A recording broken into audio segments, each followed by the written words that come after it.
Photo. அவங்க தான் தாத்தா கடையில் போனை விட்டு போனாங்க. இதனோட போன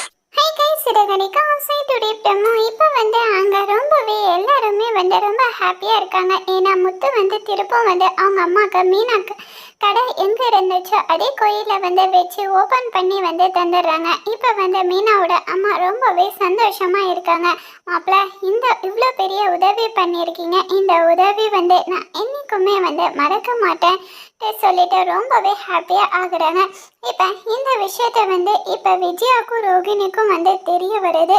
எங்கள் கடை ஓப்பன் பண்ணிட்டாங்கன்ற சொல்லிட்டு இந்த விஜயா இருந்துட்டுச்சு அந்த பூ கடை வந்து வைக்கக்கூடாத மாதிரி வந்து பண்ணியிருக்கணும், ஆனால் திருப்பம் வச்ச மாதிரி பண்ணிட்டு இருக்காங்களேன்ட்டு சொல்லிட்டு சொல்கிறாங்க. இப்போ ரோகிணி ஒரு பக்கம் நினைக்கிறாங்க, எவ்வளோ பெரிய பிரச்சனை வந்தாலும் இந்த மீனா அசால்ட்டாக சாதிச்சாரா, எப்படி தான் சாதிக்கிறான்னு தெரியலேன்னு சொல்லிட்டு ரோகிணி ஒரு பக்கம் பயங்கரமாக கோவத்தோட இருக்காங்க.